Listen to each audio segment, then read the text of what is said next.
U.S. Constellation, the aircraft carrier I was assigned to, packed the 48 pounds into the walls of our berthing area. I put 2 pounds at the bottom of the wall for the dog. Then he said when they ran the dog through, the dog alerted to the bottom of the wall. Then he said they confiscated the 2 pounds and the dog was still alerting them, but they figured the dog was still smelling the 2 pounds. So they cleared the area and got back to the States where he was stationed at NAS Lemoore, California. Then he said he sold the remaining 48 pounds for $1,800 a pound, and he said that's $86,000 for a return investment. Then he said I got out the Navy in 1975. Then he said I began to sell the W and the C. Then he said I was getting 100 pound. I don't even know what that is. Then he said he was getting 20 kilos of the C from a couple of sources. He said I was running that to Texas. I guess that was where he was going to take it. He said he paid $12,000 a kilo here and selling them in Texas to his friend for $26,000 a kilo. So he said he made $280,000, and then I did that every month. That's what he said until he was busted. Then he said he got a 10-year prison term for that. Then he was shooting skyrockets at his mom's house. I don't even know what that is. And one of them went sideways and lodged into a cypress tree, causing it to catch fire, which then started to catch his neighbor's house on fire. Then he said, I got up on the house and put it out, but the police said I was a hazard to the community because of all the house fires had wood shingle roofs. And then he said he was arrested for fire inhabited building because his neighbor and her daughter were in the house. And then he said he got wrongful burning for the cypress tree burning and got charged for possessing and discharging skyrockets. All of these were felonies. And even though it was an accident, I was tried and convicted. That's what he said. And he received a 6-year, 8-month prison term for that.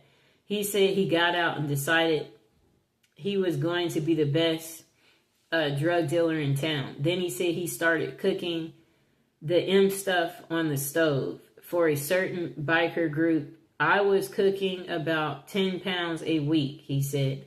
I made over $1 million in around 8 months. One of his previous girlfriends got busted and made a controlled buy of 9 grams of the M for $100. She took it out to the cops outside and he tested it and took in Abbott to a judge, and a warrant for search and seizure was approved. They raided his house and caught him with 11 pounds of the M and 9 pounds of the W, 3/4 of an ounce of the C and 10 grams of the H, about 1,000 narcotics in pills. It's too much stuff he has on here. So then he said they got $300,000 in cash from his safe when they caught him. And last but not least, he had 3 firearms. Then he said he got a 10-year prison term for that. After he got out and was on parole, he got caught with 3... I don't even know what that is, but he was caught again with the M and got 2 years for that. Then he said he got out and gave his, some officers, okay, so they tested him for the H and yeah, he was guilty. Then he said she came back with the police and raided his apartment, so he got in trouble. They found more of the stuff in his girlfriend's room or something. And they wanted to give him life in prison for that. His brother and his mother talked to the district attorney, and he wound up getting a 10-year term for that tiny piece of H stuff they found. He said he studied law in prison and got an associate's degree for paralegal. He was working in a law firm office and some super weird bad stuff happened which caused his fiance to commit suicide. He began using more and more of the H stuff as a result, and then he said he blew through his bank account and was broke. He said he got fired from the law firm for making too many mistakes on legal briefs. And then he said to get money for his addiction, he began to rob banks and rob a bunch of them. Then he said he got busted for the bank robberies. They wanted to give him a 46 years to life at first. Sounds like he keeps going to prison his entire life. That's the kind of life he was living. The attorneys where he was working took the case free of charge. It took 3 years in the county jail to get the sentence down to 15 years. Then he said he got out of prison and enrolled in a substance abuse program, got off drugs, and now he's a 67-year-old man on SSI and disabled.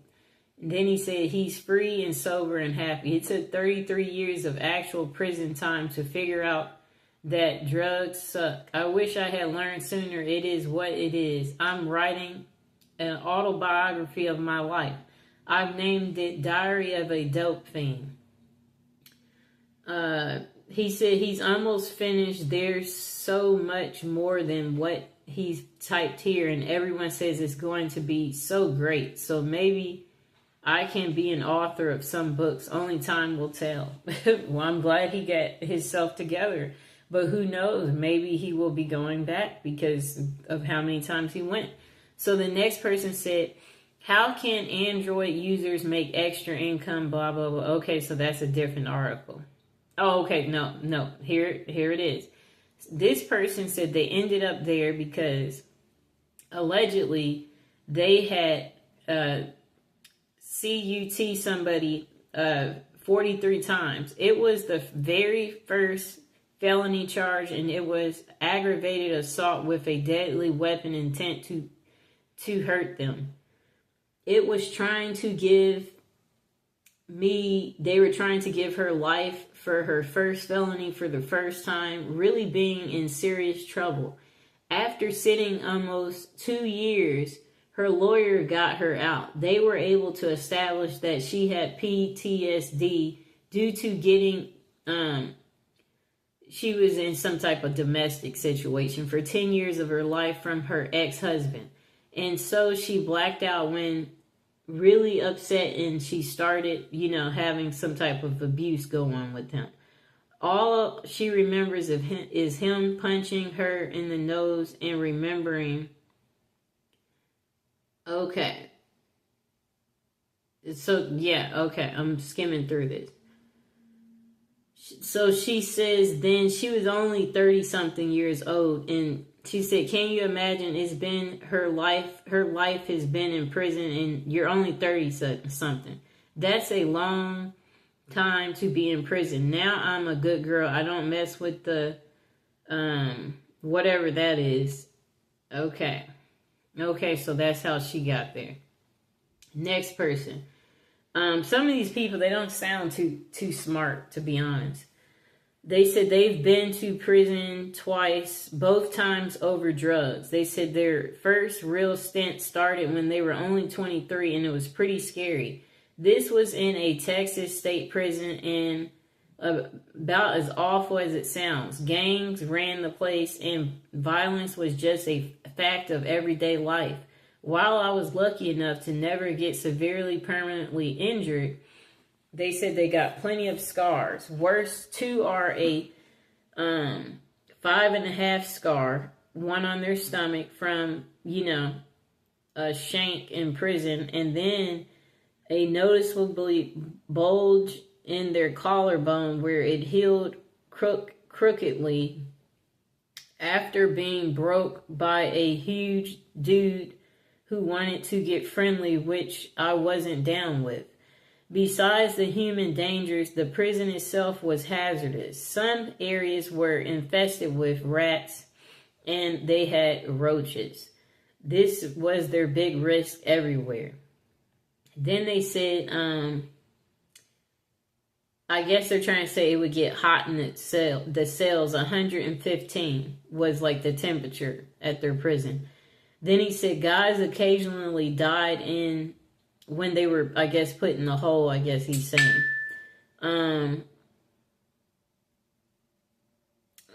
Okay, so he said they had something called a hot box, where it is an isolated cell with direct sunlight.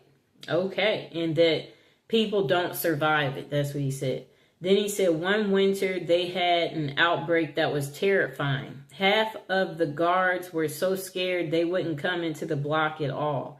Then he said a buddy of his in segregation said they went days without food during it.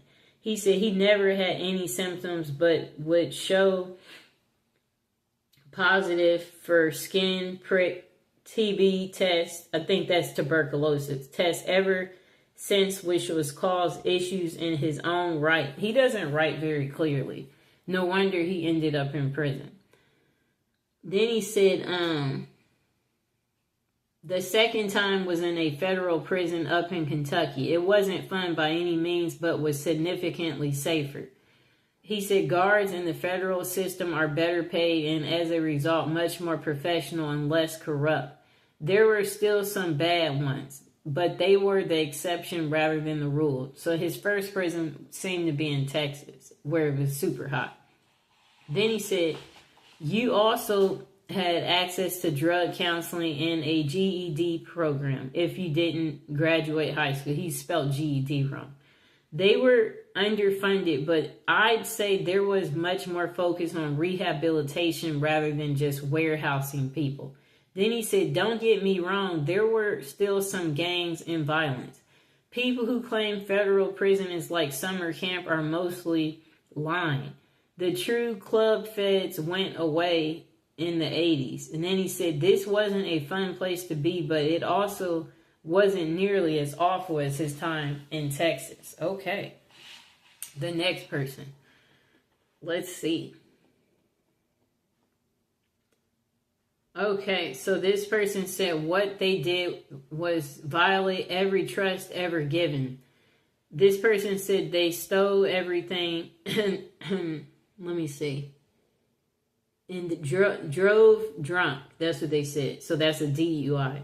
They said they got busted with drugs. They said they had stolen cars. They were carrying weapons and just basically being a menace to society and a disgrace to their family in every way imaginable. They said they didn't care about anything, anyone, any law, or even getting caught. They said they didn't care about jail or prison. They said, I wanted what I wanted when I wanted it. And they said the consequences was loss of trust, freedom, and pain. They said they did this for years, but the point is he wants to make was that whatever he's saying there, he was trying to, this doesn't make any sense. I guess he used drugs to escape or something. Well, anyway, he said he's been out for many years now. He never went back and found a place in people and God that could help him address his real issues that were causing his behavior. He said he's been sober for a long time now and still struggles to be a better person sometimes. And that he has no desire to go back to any of the madness of his former life. Well, duh. Okay, let's see if we see something else interesting. Okay, so this person said, which time? That means they ended up going multiple times, which I guess people who do end up going, that sounds about right. They go multiple occasions. Okay, this person said, but seriously, I grew up in a family of drug dealers, they said, and as such, it was natural that they would follow into their family's footsteps. They said living that type of life opens you up to a variety of experiences one might not have otherwise become involved in. Then they said among the worst for them was when they were using the H. They said the first time was all it took. They fell very deeply and passionately in love with the H. And then they says money was no problem. His buddy and him spent about $1,000 a day on something that's a C and a W. After doing this every single day for 8 months, he was like, yes, $250,000 was spent very easily, and that's on the low end, I guess, for whatever drug he's doing. He said up until the morning he woke up and had no drugs. He said he had not experienced what will inevitably happen, the withdrawals he's talking about. He said he thought he was going to die. He said it's funny, right when this happened, his connection was, I don't know what he's saying. So I guess he said he had no money, which means no drugs. I guess no money meant that he was forced to stop. Then he said he became a person who forged checks where he made $400,000, and then he said later he was arrested by the FBI and sent to jail. He said, as anyone knows that has been involved in the U.S. criminal justice system, once you have entered, there is no exit. That old revolving door just keeps opening for you, and it seems you can't never get out. Wow, that sounds very sad. He has some people agreeing with him. Okay, so the next person said they went to prison for 29 years for murder. They said of a 22-year-old that was abusing their sibling, their brother. And then they said they was in several different prisons, and the experience in each was different. They said the first one they was at Missouri State Penitentiary. It was the worst. They said at that place there's stabbings every day. You always had to be aware of everything because things would happen in a second. So then he said he had to resign himself. So he was okay, he was not mentally doing well. So, but after 5 years, he got transferred. He didn't think he was going to survive at that prison. There was still violence, but not nearly as much. And he said the prison was cleaner and had AC. He found a perk. That's funny. Looks like that's interesting. Let me see. These people have some stories. Wow. Okay, we're about to get into the next story. It's just so many.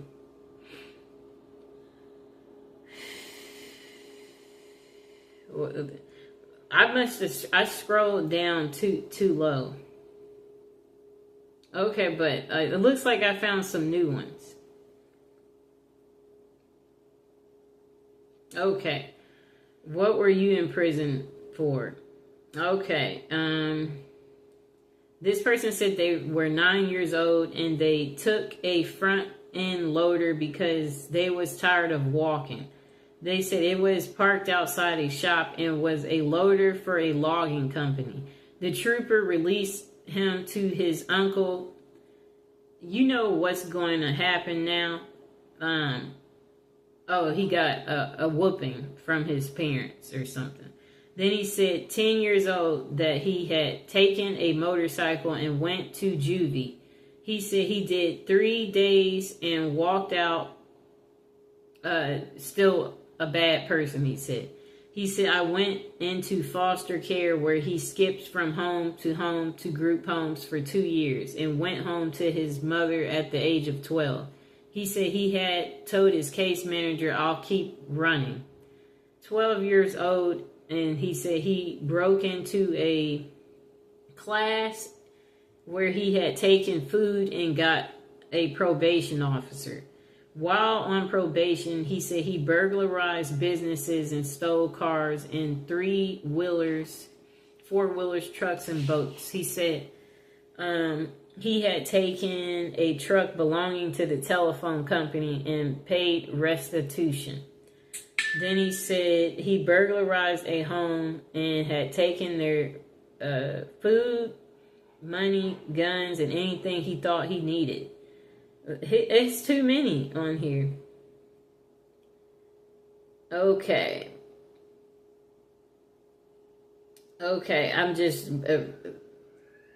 so he said he burglarized 2 businesses too and got caught with 2 loaded firearms, and he was sentenced to 2 years but not to exceed his 19th birthday. He said he was 17 years old and still had 14 months until his 19th birthday. 18 years old, using a soda can. He used that to hurt himself. Okay. So then he was in the hospital. Jesus Christ. Okay, his story, it's just too much to it. I don't think I can continue to read this, because it's just nothing but showing how psychotic the person is. Okay, on to the next story. Why can't these people have simple stories? This person said they're writing this anonymously, and they are sure you'll understand. They said they went to prison for ignorance. They said they had operated a computer repair business. One of the computers they were working on had child stuff on it, bad stuff. Then they said they never viewed the stuff. They said they never knew it was there, and they still don't know if it was or was not. Then they said his wife's ex-husband was a massive collector of that bad stuff. And it had been a really dirty divorce. They said their house had been burglarized or something. Our cars had been vandalized, and her ex had even followed them around town a time or two with a rifle. Okay. So then he said one early morning the FBI entered their home and dragged them out of bed, at gunpoint. They confiscated nearly 30 systems from their home and business and disappeared with them. I don't even know what that is. He said no search warrant was served, no Miranda rights were read, and only identification presented was a business card. And then he said that his wife and him could believe they were actually being visited by the real FBI officers and not a group of imposters. Okay. So then he said he spent 20 months in a tiny county jail, during which time he believed he had a stroke. No medical care was provided. Then he said in prison that he had been stabbed with a pencil after about 2 months at the jail and placed in solitary confinement from that point on, and no medical care was provided. I guess there's privileges in the real world, but not there. Then he said he was forced to accept a plea bargain to prevent his wife from being jailed for the possession of his stuff. Then he said 2 public defenders actually told him to accept the plea bargain or they will go after his wife. Then he said he signed a plea bargain accepting responsibility for possessing a photograph in return for a 3 to 5 year sentence. Ooh. Then after he accepted the plea bargain, he was removed from the county jail to a federal detention center. Then when he finally appeared before the judge, the prosecuting attorney requested he stand before the court and tell where he had gotten the picture before the judge ruled on his sentencing. He said he may have been able to accept responsibility for possessing the photograph convincingly, but he was unable to lie about obtaining it convincingly. His sentence was 120 months.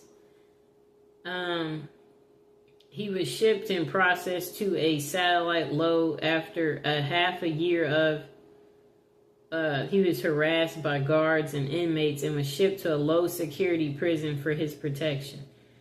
After being, he said, assaulted at the low for being a chomo is what they called it. He said it's a prison term for what he did. He was shipped to a medium security facility.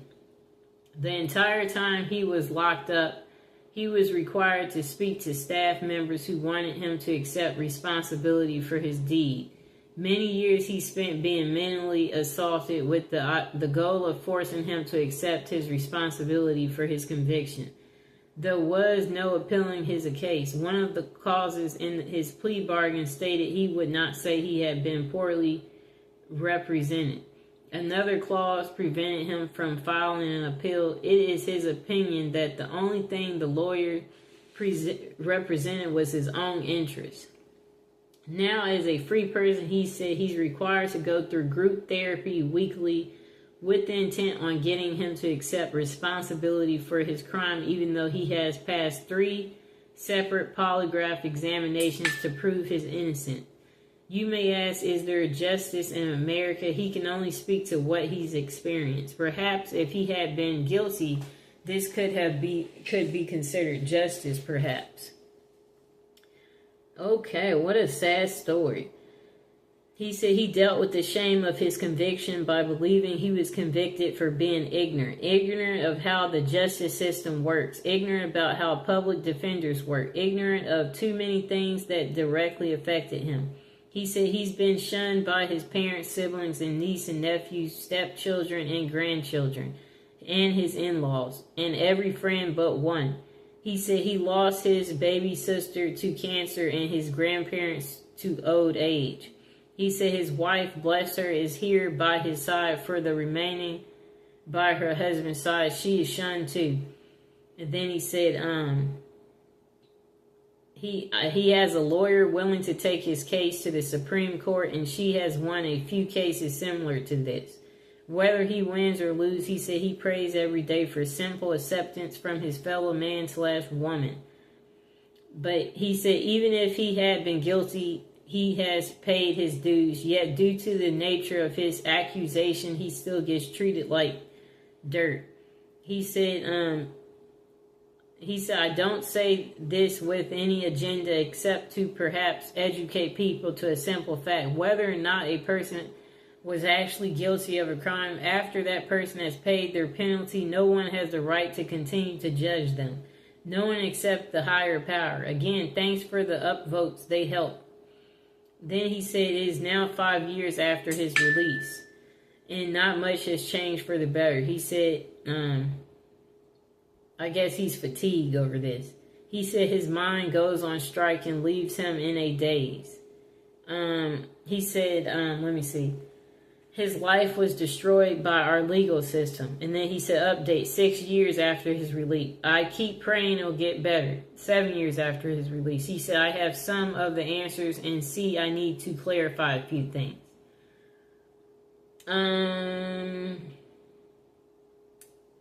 Miranda rights are only read if the suspect will be quoted in court. Warrants may not be presented when served. So much for my TV education. Then he said, whether I was the person who obtained the picture or not, he said he was still the person in possession of them. Next thing said, things are better. That's what he said. Number 5, to those who have a choice, do not ever accept a public defender. Wow. Then he said 9 years after his release, he has a lawyer now. He said he finally is able to submit a FOIA request. There was a confidential informer in his case. Because of the informer, his case had been sealed. Then he said also because of this informer, the warrant that had been signed and sealed by the magistrate, the warrant was expedited because it was believed he had the ability to destroy the evidence if allowed the chance to do so. He said currently the courts have ruled he no longer has to register as a sex offender list until the courts rule in his case. Okay, so he said he's not on that list no more. Then he said 11.5 years in prison, 5 years on supervised release, 9 years on the list of the bad list. And it appears the courts will now clear his record. Wow, I guess he had tough time. You know, that was a crazy story. This person said they used some type of tool and got someone 43 times. They said it was the very first felony charge, and it was an aggravated assault with considered a deadly weapon, intent to harm them. They were trying to give that lady life for her first felony, for the first time really being in serious trouble. After sitting almost 2 years, her lawyer got her out. They were able to establish that she had PTSD due to getting in a domestic dispute with her ex-husband. Okay. Let me see.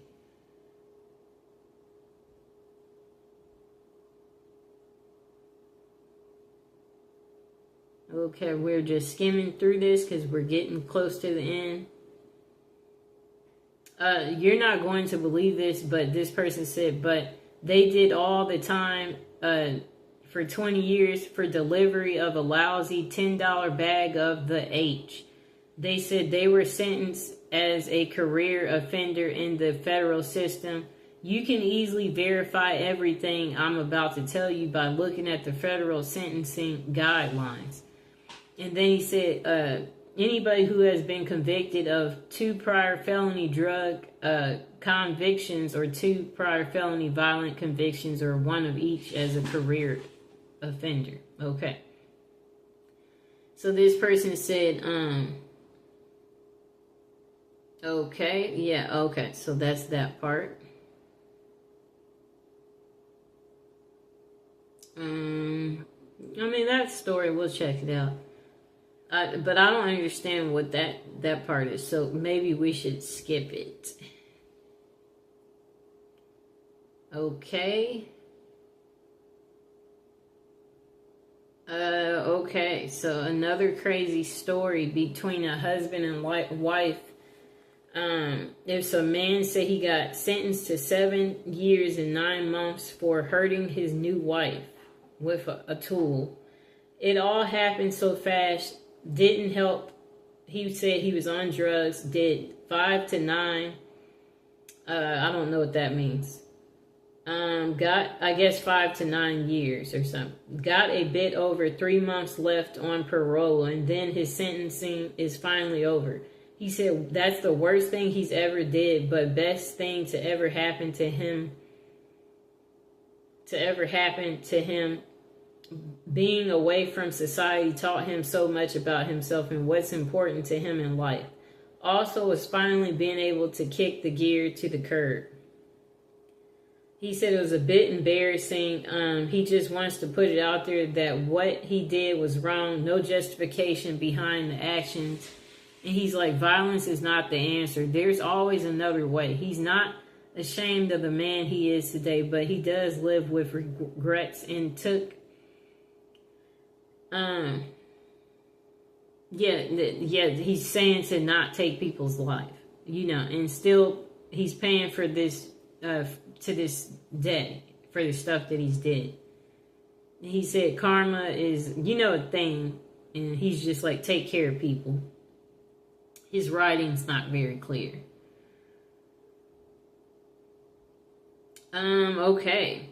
This person said they were in prison for adultery, and they was in the Marine Corps station in Hawaii and was 19 years old at the time. They said they met a lady a little older than themselves, and early on they did not know that she was married, but after they did find out, it did not matter to him. He said he was in love. Her husband was in the Air Force, station TDY, and he ended up getting the lady pregnant. Her husband ended up catching us, and he said he got into a physical fight and won, but he was locked up and persecuted for what the military called adultery. But the official charge was having a relationship with a married woman, not his wife, and ended up doing almost 3 years in federal prison.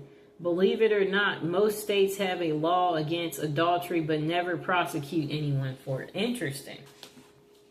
The husband wanted to take their children away from her and was offered a deal that if he were to testify that she was a negligent mother, that he would not get any time. And he said he loved the woman and could not do that. In 1962, it was hard to take children away from their natural mom. She did testify against him and instantly forgave her, as she had 2 other children to think of and she was pregnant as well. After she delivered the baby, his mother ended up adopting him. And his parents raised him to adulthood. His name is Tony.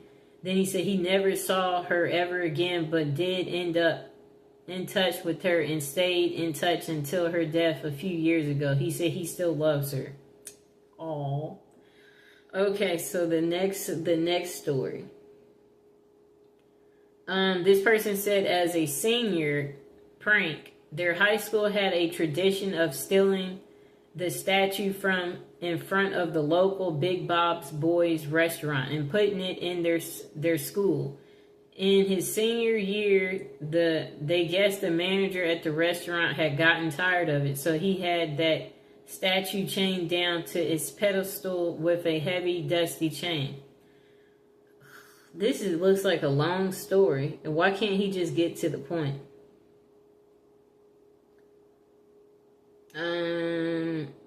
Okay, that story seems to be too long. Okay, so this is a story from a woman. Most people claim to be innocent while incarcerated, and then she said she was completely innocent. She said she was born in prison. The story of how her parents ended up in New York in 1970 varies upon whom you speak to. Some family members claim that her father was a member of the Weatherman Underground and that he made bad stuff to sell to the Black Panther Party. Others claim their incarceration was due to a fight they had with a landlord in Northern California. Others just claim ignorance. Okay, her story seems too long.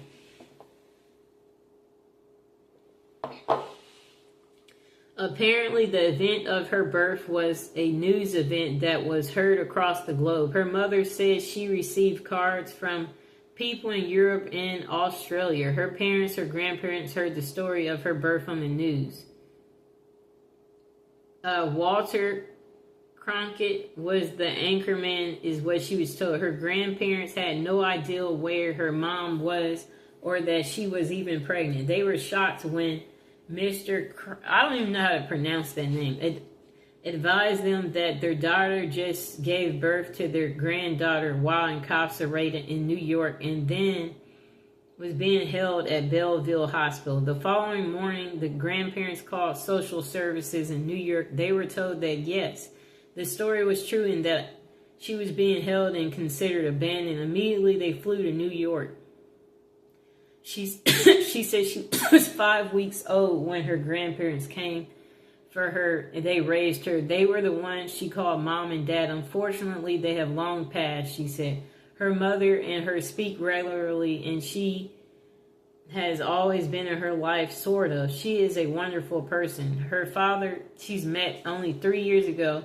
She said she was 43 at the time. He had been searching for her all her life. The ultimate joy her presence gave to him was outstanding. He was a wonderful man as well. She keeps in contact with both parents regularly.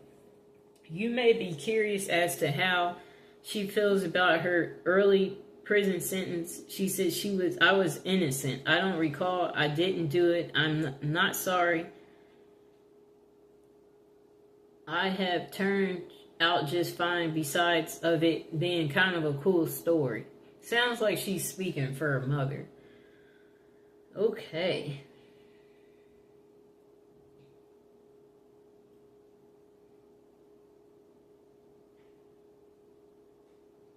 Okay, so that looks like a long story. Wow. Some of these stories are just entirely too... This person said they murdered a man who was... Okay, no.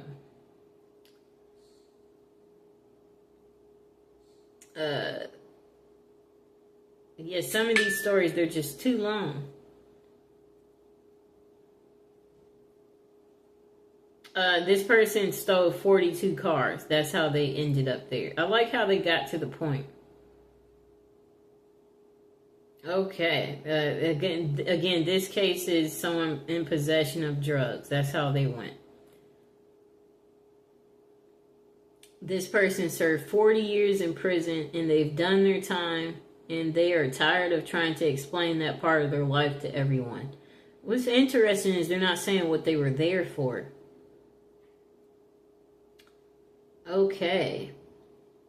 Another person ended up in prison while in high school. But they should just say immediately what they ended up there for. And this person is saying it's a scary place. They said they ended up there their freshman year. And that they were on the basketball championship team. But they don't really get to the point to how they ended up there.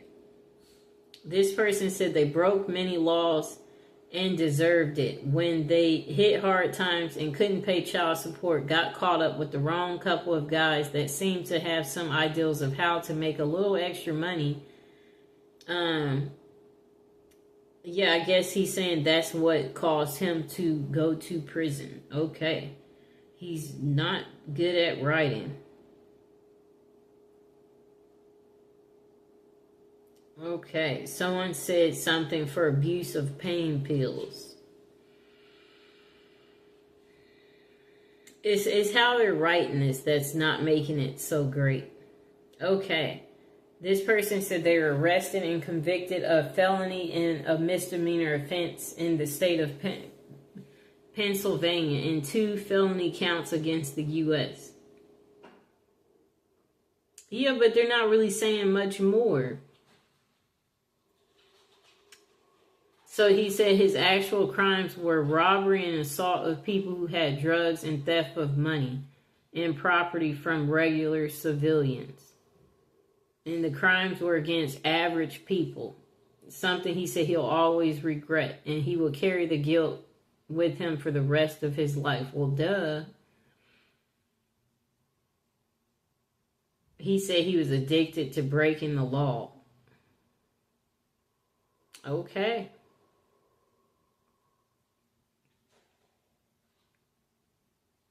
This person said murder of an innocent person with their hands.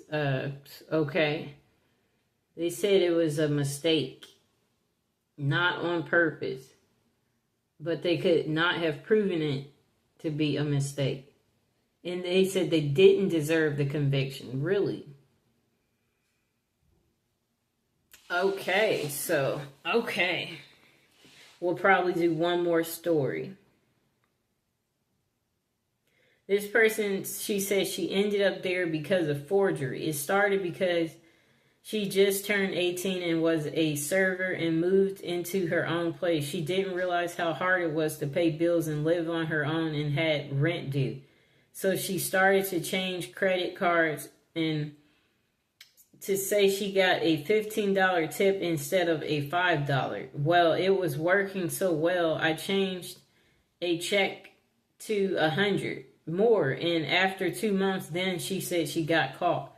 Then while she was waiting to be sentenced for that crime, she got married in Kansas to someone she hardly knew and they wrote checks from his closed out and cashed them on his savings account.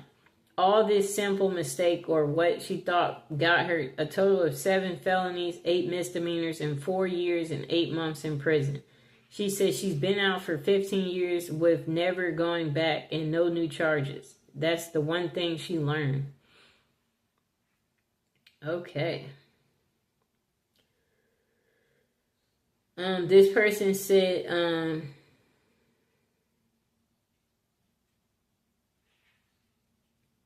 okay. I'm trying to see what she did because she's not getting to the point.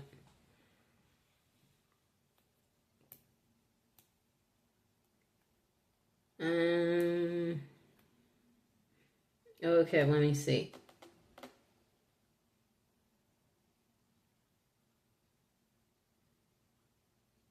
This person said they went because they weren't fast enough to dodge the cops. They were trying to break into a liquor store and then more cops arrived. Good story. Okay, so let's see if we can do one last story and then call it a day.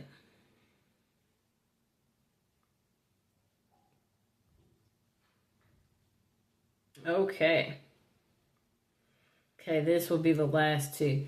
This person said they were 45 when they first went to jail. There were more than a few reasons. Having all-night party at their house was one of them. Police informant neighbors didn't help.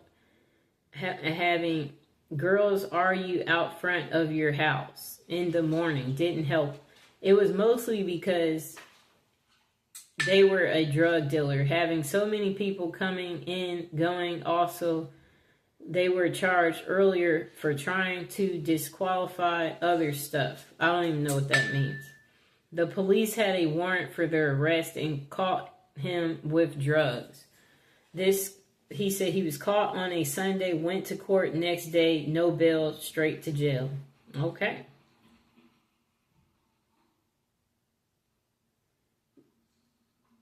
Next person said they was given a 28-year sentence for burglary while armed as a repeat offender, of which they served 18 years, 2 months, and 4 days before they was sentenced on parole. They said they feel the need to expand on their answers, so they're adding this. In Wisconsin, armed burglary is a Class B felony and carries a maximum of 40 years. They said also they had a sentence enhancement for being a repeat offender, which adds another 10 years. Then he said he received 28 of a possible 50. 28 out of a possible 50. Okay, of 50 years. 28 years instead of 50, which was the maximum. He said he also had a felony assault charge, which he received 10 years of probation for. Okay. And he had a consecutive burglary conviction. Other factors were that he had 2 prior felony convictions that he received when he was in adult court at 16. So that was at age 16. He was given 18 years and 2 months. Goodness gracious. That's the majority of his adult life. And here's Mr. Fox, after talking about such negative stuff. We hope that you seeing Mr. Fox makes it all better, because if you guys enjoyed the video, please like the video, please subscribe to the video, and please share it. And tell me how much you like Mr. Fox. And yeah, that's the end of how people ended up in jail. It was just a series of stories that I selected and read online. Quite entertaining, but very disturbing. But I still hope you guys enjoyed it. And Mr. Fox, he might be making some more videos later today.